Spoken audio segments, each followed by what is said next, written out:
മാനസിക്ക് ഒരു ബോധവുമില്ലായിരുന്നു. ആശുപത്രിയുടെ മുൻവശത്തിലൂടെ അവൻ അവളെ വാരിയെടുത്ത് ബെഡിൽ കൊണ്ടുപോയി കിടത്തി. ഡോക്ടർ അവളുടെ മുറിവുകളെല്ലാം ക്ലീൻ ചെയ്ത് ബാൻഡേജ് ഇടുന്നു. ഡോക്ടർ, മിസ്റ്റർ ആൽബിൻ, നിങ്ങൾ ഒന്ന് പുറത്തേക്ക് നിൽക്ക്. ഇതിനിടെ ഒരു നേഴ്സ്, എന്തു പറ്റിയതാ നിങ്ങളുടെ ഭാര്യയ്ക്ക്? എന്തൊക്കെയോ പറയുന്നുണ്ട്. അവർ ഒന്നും മനസ്സിലാവുന്നില്ല. നിങ്ങളെ ഡോക്ടർ വിളിക്കുന്നു. ആൽബിൻ അകത്തേക്ക് പോയി. ഡോക്ടർ ആൽബിനെ കണ്ടതും, വരൂ മിസ്റ്റർ ആൽബിൻ, ഇവർ മയക്കം വിട്ടിട്ടില്ല. മയക്കം വിട്ടതും നിങ്ങൾക്ക് തിരികെ കൊണ്ടുപോകാം. ഓക്കെ ഡോക്ടർ എന്ന് ആൽബിനും പറയുന്നു. ആൽബിൻ പുറത്ത് വെയിറ്റ് ചെയ്യുന്നു. നേരം ഒരുപാട് വൈകി. അമ്മച്ചിയോട് ഒന്ന് വിളിച്ച് കാര്യം പറഞ്ഞേക്കാം, ഇല്ലെങ്കിൽ അമ്മച്ചി പേടിക്കും. മാനസി ഇനി എങ്ങോട്ട് പോകണം എന്നറിയാതെ നിൽക്കുകയാണ്. പക്ഷേ ഡോക്ടർമാർക്ക് അറിയില്ലല്ലോ അവർ ഭാര്യ ഭർത്താക്കന്മാർ അല്ല എന്നത്. അങ്ങനെ ഡോക്ടർമാർ മാനസിയെ അവിടെ നിന്നും ആൽബിൻ്റെ കൂടെ പറഞ്ഞയപ്പിക്കുന്നു. അവൻ മനമില്ലാ മനസ്സോടെ അവളെ കൂടെ കൂട്ടിപ്പോകുന്നു. നാശം, ഏത് നേരത്താണാവോ എൻ്റെ വണ്ടി തട്ടാൻ തോന്നിയെന്നാവോ? ആൽബിൻ പിറുപിറുക്കുന്നു. കാറിൽ കയറിയതും മാനസി മയങ്ങുന്നു. കണ്ണു തുറന്നപ്പോഴേക്കും നേരം പുലർന്നിരിക്കുന്നു. വലിയൊരു ബംഗ്ലാവ്. ബംഗ്ലാവിൻ്റെ മുൻവശത്ത് വലിയൊരു വയലുമുണ്ട്. നടുക്കൊരു റോഡും. ആ റോഡിലാണ് കാറ് നിർത്തിയിട്ടിരിക്കുന്നത്. അവൾ കാറിൽ നിന്നും ഇറങ്ങി. കാര്യസ്ഥൻ ഗേറ്റ് തുറന്നപ്പോൾ മാനസി വാ പൊളിച്ച് അന്തം വിട്ടു നിന്നു. ആൽബിൻ കാർ വീടിന് മുറ്റത്തേക്ക് എടുത്തു. പിന്നാലെ മാനസിയും. അവൻ്റെ കാർ കണ്ടതും ലീനാമ്മ ഓടി വന്നു. ഡാ മക്കളെ, വന്നോ? ഇന്നലെ എവിടെയായിരുന്നു? ഏതാടാ ഈ കൊച്ച്? അവൻ ഒന്നും പറയാതെ അകത്തോട്ട് കയറിപ്പോയി.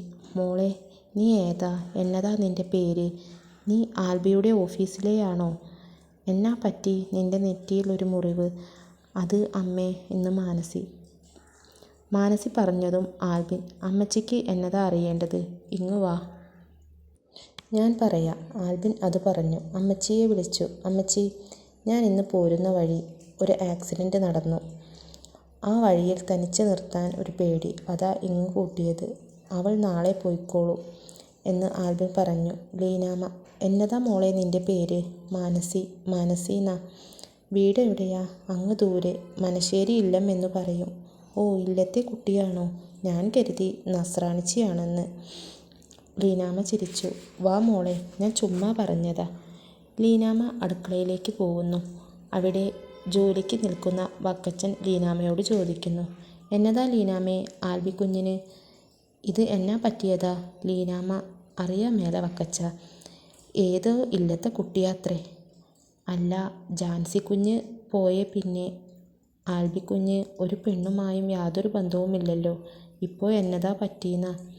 ലീനാമ്മ വക്കച്ചൻ പറയുന്നത് കേട്ട് ജാൻസിയെ ഓർക്കുന്നു. ആൽബി കുഞ്ഞിന് പറഞ്ഞു വെച്ച പെണ്ണായിരുന്നു അവൾ. ആൽബിയെ ചതിച്ച് വേറൊരുത്തനൊപ്പം പോയി. അന്നു മുതൽ ആൽബിന് സ്ത്രീകളെ ആരും വിശ്വാസമില്ല, ഇഷ്ടവുമില്ല, അവൻ്റെ അമ്മച്ചിയെ ഒഴിച്ച്. പിന്നീട് വിവാഹത്തെപ്പറ്റി ചിന്തിച്ചു പോലുമില്ല.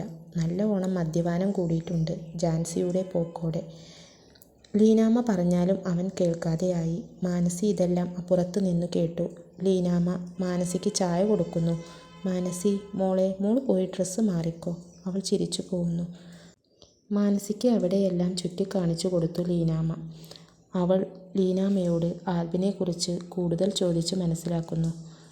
അതിനിടയിൽ വക്കച്ചൻ വന്നു. ലീനാമ്മച്ചി, ഞാൻ ടൗണിലോട്ടാണ്, ഇപ്പോൾ വരാം എന്ന് പറഞ്ഞ് വക്കച്ചൻ പോകുന്നു.